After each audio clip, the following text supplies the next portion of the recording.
My name is Lorraine Mosley. I'm 87 years old. I've been married to my husband Curtis for 65 years. 65 years in the same marriage, the same house, the same man. And I need to tell you the truth about something, because I don't have a whole lot of time left to say it, and it's been sitting inside me for longer than some of you have been alive. The biggest mistake I made in my marriage wasn't about money. It wasn't another woman. It wasn't Curtis's temper. He didn't have one. It was something I let happen in 1963, 4 years into our marriage. I opened my front door and I let someone in, and I never asked her to leave. I let Curtis's mother move into our home, and she stayed for 31 years. And even after she was gone, she never really left. Now, before I go any further, while I'm not here to speak ill of the dead, Odessa Mosley was Curtis's mother. She raised that man by herself after his father died when Curtis was 12. She worked 2 jobs. She sacrificed everything for her only son. I respected her for that. I still do.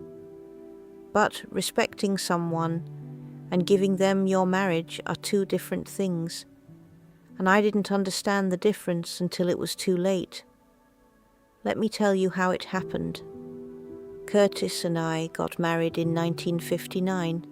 I was 23, he was 25. We had a little row house in East Baltimore, nothing fancy, but it was ours. 2 bedrooms, a kitchen that barely fit a table, and a backyard just big enough for a garden.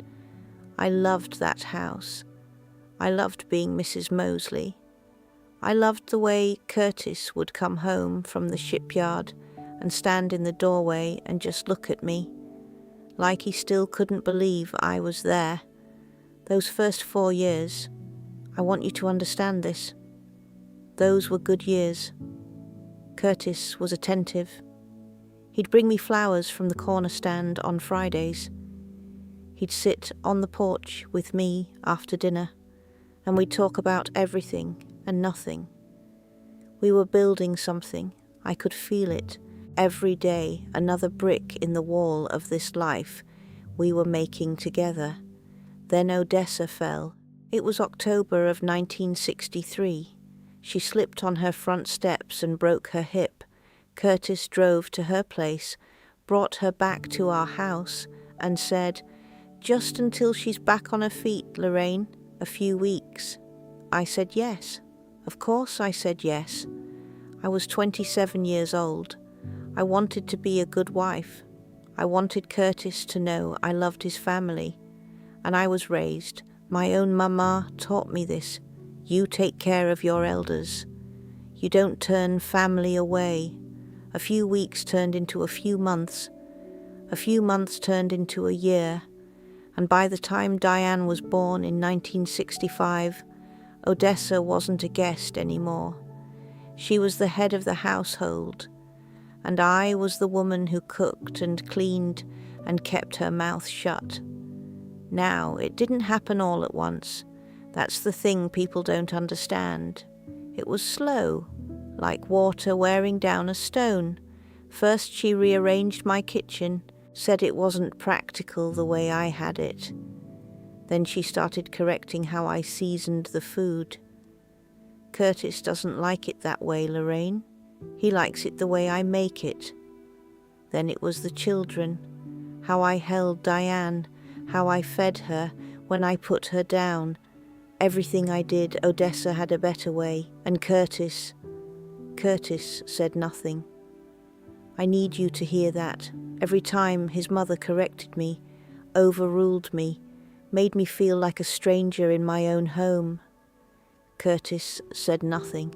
He'd look at the floor. He'd leave the room. He'd say, "She doesn't mean any harm, Lorraine. That's just how she is." Christmas of 1971. I spent 2 days cooking dinner. I was proud of that meal. I'd been married 12 years and I could cook, despite what Odessa thought. The whole family was there. My sister, Curtis's cousins, the children.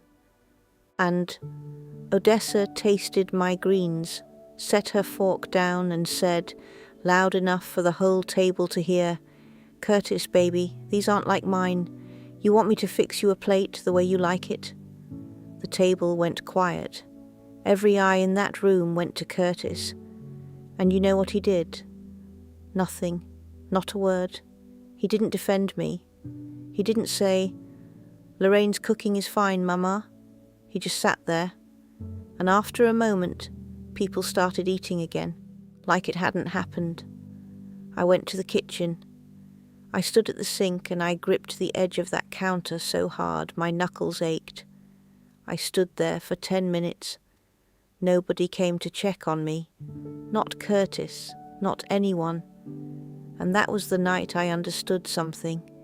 Every time I made room for Odessa, I lost a little room for myself. And I'd been making room for 8 years. There wasn't much of me left in that house. By the mid-70s, it wasn't just the kitchen. Odessa had opinions about where the children went to school, how we spent our money, when Curtis should visit her people in North Carolina. And Curtis, every single time, sided with his mother. Or more accurately, he refused to side at all. He'd stand between us like a man trying not to choose, and by not choosing, he chose her. Because silence always protects the person with more power, and in our house, that was Odessa. In 1978, I went to see our pastor, Edwin Hargrove.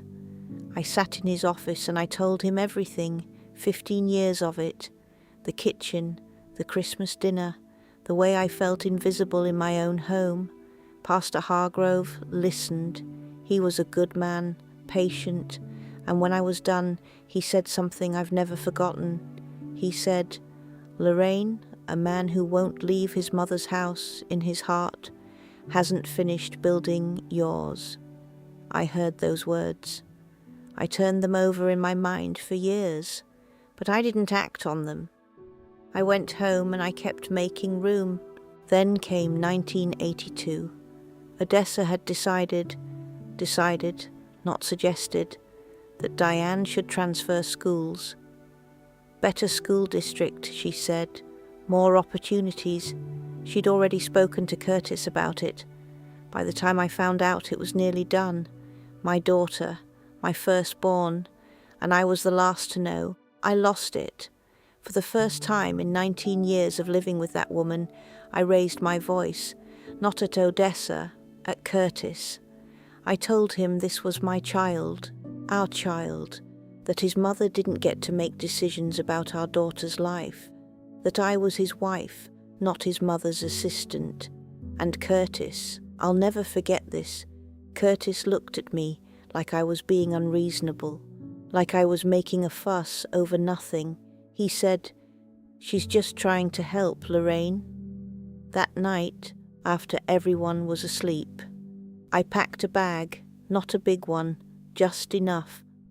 I was sitting on the edge of our bed, and Curtis came in and saw the bag.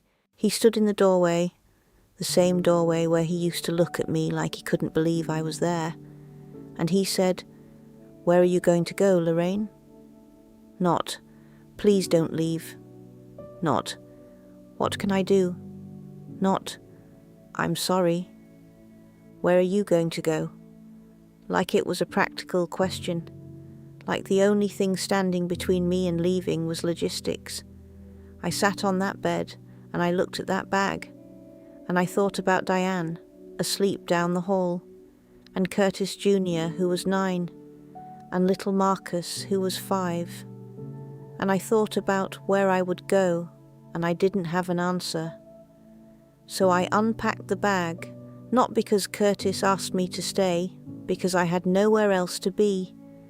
And that is the loneliest reason in the world to stay in a marriage. I should have spoken that night. Not packed a bag. Spoken. I should have said the thing I'd been carrying for 19 years. "Curtis, I need you to choose me, not over your mother, just alongside her. I need to be your first thought, not your second. I need you to build this house with me, not around me. I never said it. I prayed for God to give me patience. Maybe I should have prayed for courage instead. Odessa died in 1994.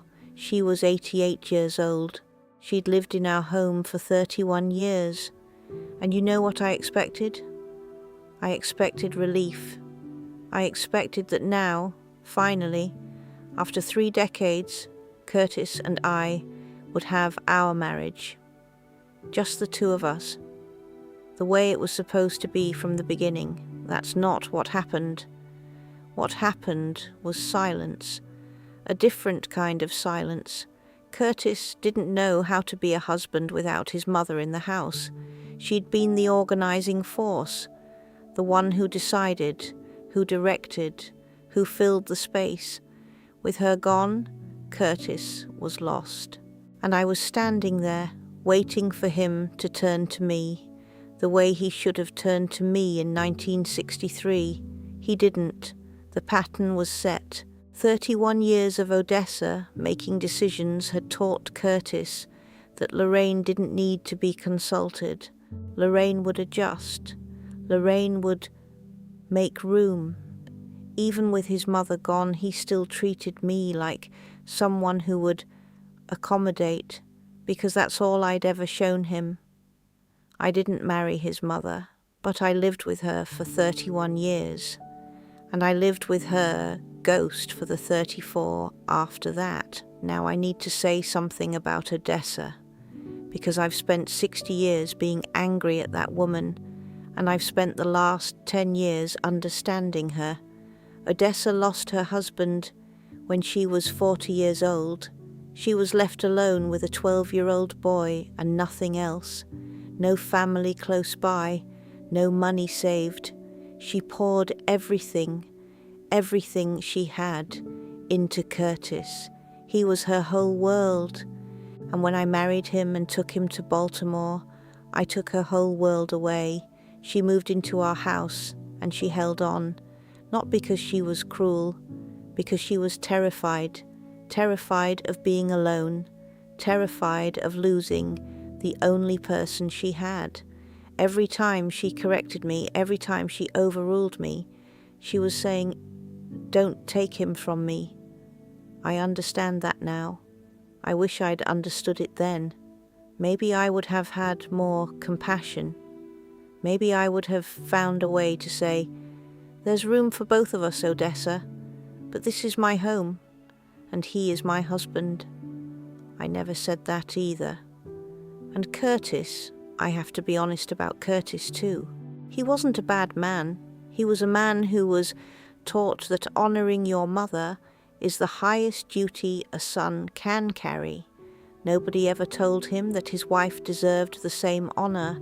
Nobody ever told him that leave and cleave meant building something new, not adding his wife to his mother's household.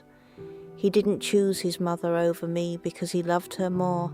He chose her because choosing her was the only thing he knew how to do. And I made it easy. I never made him choose. I never forced the question. I just waited and waited and waited for him to see me. He's 90 now. His health is going. We sit together in the evenings, and sometimes he reaches for my hand and I give it to him. Because I love him. I have always loved him. But I grieve, even now, for the marriage we could have had if I had spoken and if he had listened. 2 years ago, my daughter Diane came to visit. She was sitting with me in the garden, my garden, the one place in this house that was always mine. And she mentioned that her mother-in-law had been helping out more with the grandchildren, spending more time at their house, having opinions about how things should be done. I heard it. I heard the whole story in that one sentence, the same soft invasion, the same slow giving way. And I said something I'd never said to anyone before. I looked at my daughter and I said, "Don't you let that woman move into your marriage, baby. I let it happen and I'm still paying for it." Diane looked at me like she'd never seen me before, 62 years old, and she'd never heard her mother talk about it. Because I never had. Because good wives don't complain. Because I was raised to endure. I'm done enduring in silence. That's why I'm talking to you right now. If your mother-in-law is sitting in your living room, making decisions that should be yours, if your husband won't say a word because he doesn't want to upset his mama, if you're making yourself smaller every day to keep the peace, I'm talking to you. I was you. For 65 years, I was you. And I'm telling you, don't wait. Don't wait until you're 87 years old to say the thing you should have said at 27. Don't wait for your spouse to see you. Stand up and make yourself visible. Say it plainly.